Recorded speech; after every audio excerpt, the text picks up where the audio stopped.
Hi, everybody. This is Chad Wright, touring drummer for the Jacksons and Jordan Smith, with a new web series we like to call The Breakdown. With this series, and with particularly this first episode of The Breakdown, I'm going to explain the drum groove behind the Jacksons' Shake Your Body.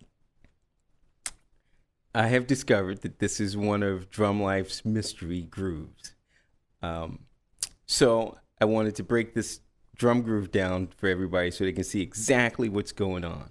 I have a couple of interpolations. I have the actual way that they recorded this groove, and then a couple of interpolations. One that I came up with, and I'll explain that history, and of course the one that Jonathan Sugarfoot Moffett created to play live. Okay, so the original drummer on this record is Ed Greene.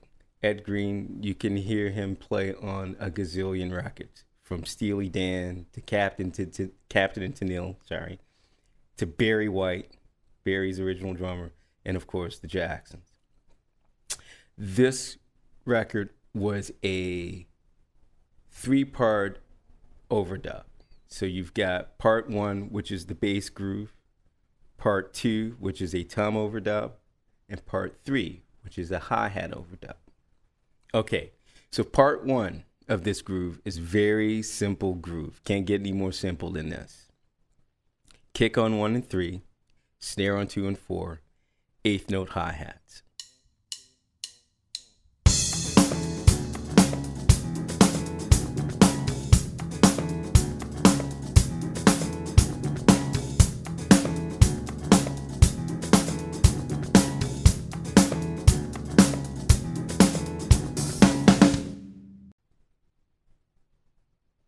Okay, now the next part, or what would be the first overdub, is the tom part, the ga-gung, ga-gung.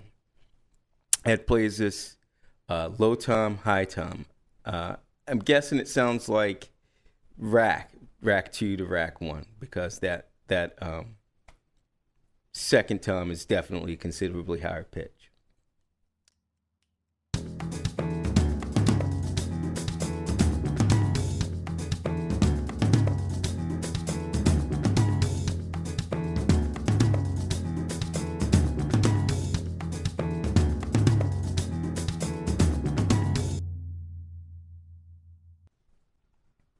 Okay, now the last overdub is the hi-hat part, and it's the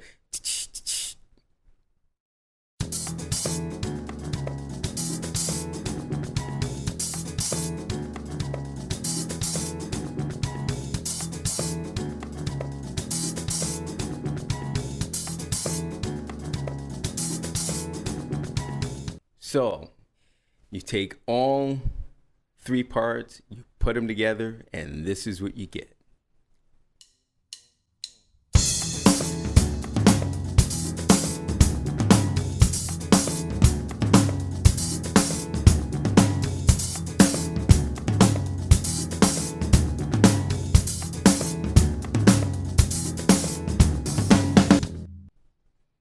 Excellent.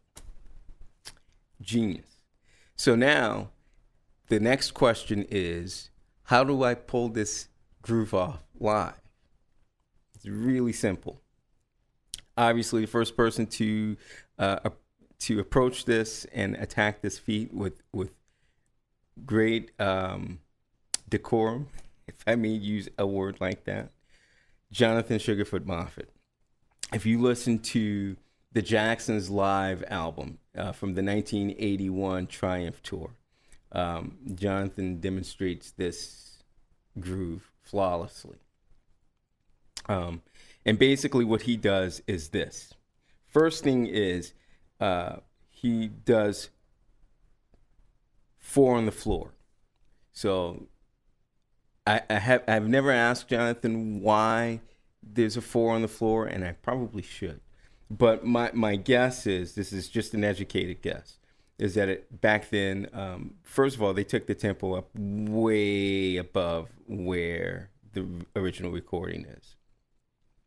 But live, 4 on the floor, a tune like this, probably gave it a really good push, great momentum to keep the drive going.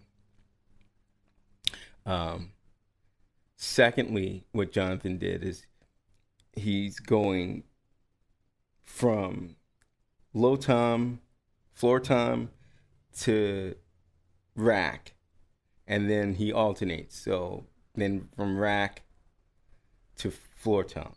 So you're getting okay.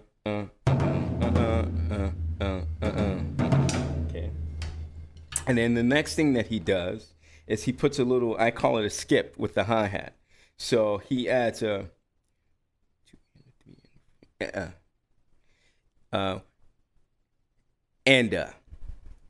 he adds on the hi-hat before going into the so it sounds like this. 1 E and a 2 E and a 3 E and a 4 E.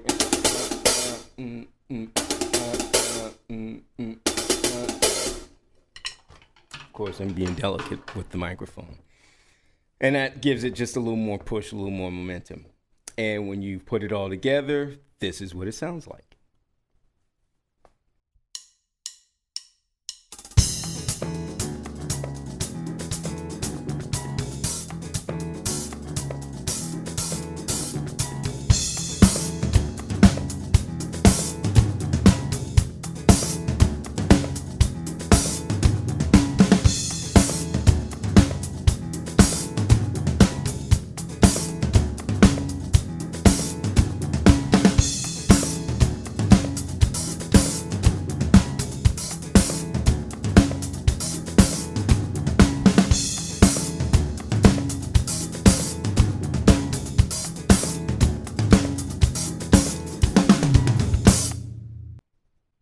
Great. Took me a while to get Sugarfoot's groove under my belt because of the choreography going on. The great thing about him is he never relinquishes the hi-hat, ever. That keeps the drive going. He never relinquishes the hi-hat. Okay, I discovered this after I got the Jackson's gig, mind you. Okay, so now the way that I do the groove, I started out two things. I have a 13-inch tom here. And the way I always pulled it off whenever I had my full drum kit set up was I start with my 13-inch on my left and then play my 12-inch on my right. And what I do is for a beat, I let go of the hi-hat because with the snare going on 2 and 4, particularly on beat 4, EQ would cover what would be missing from the hi-hat on that beat 4. That's how I originally played the groove. When I was in rehearsals, that's how I played the groove. And then on the very last day of production rehearsal, Jermaine couldn't hear the toms as clear as he wanted. So he said, hey, try reversing and playing the higher pitch tom to the lower pitch tom every time. So I started from 12 to 13. And he said, yeah, okay, that's cool. How about doing the 10-inch tom to the 12-inch tom, which would be 1, 2, 2. And lo and behold, that's what stuck. So I've played that pattern. I've played this groove with that tom pattern, that order, for the last 4+ years. Here it is.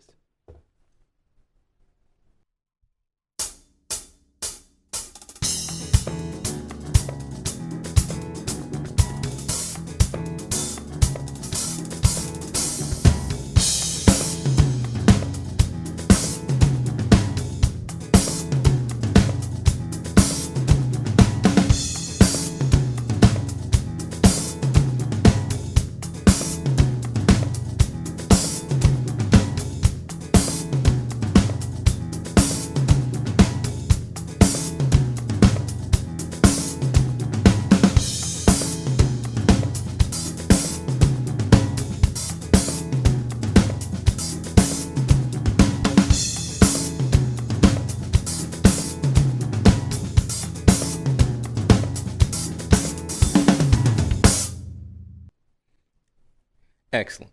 Okay, so now some guys have a tough time pulling that off. I get it because you really got to sit with it for a while to make sure that the groove does not waver. I have what I call a cheat method.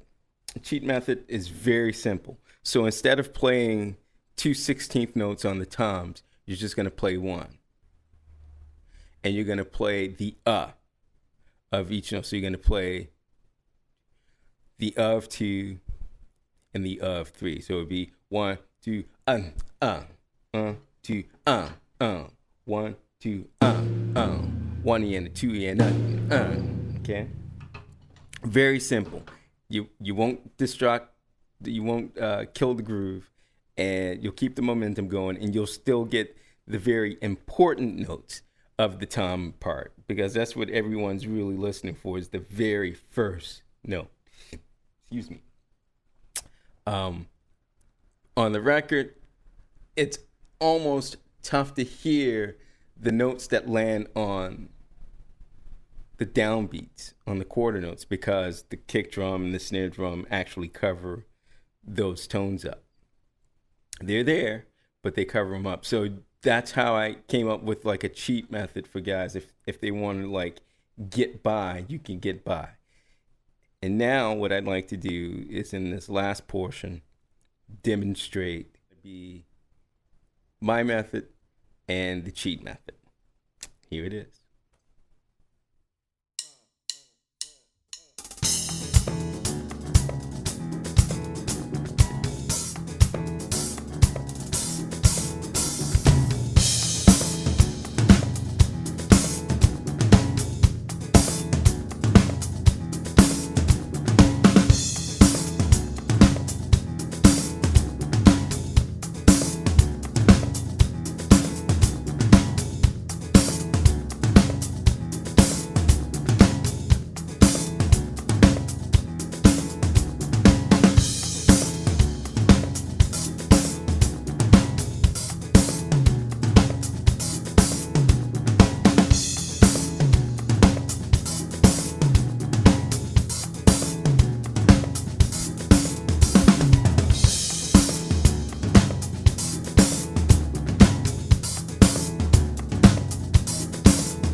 All right. So there it is. Shake your body. Thank you so much for taking time out to watch this. I hope you enjoyed it. We're going to be putting more episodes together for the breakdown, and the format's going to get really interesting and real incredible, if I may use that terminology. So we look forward to seeing you guys again soon. Thanks. Bye-bye.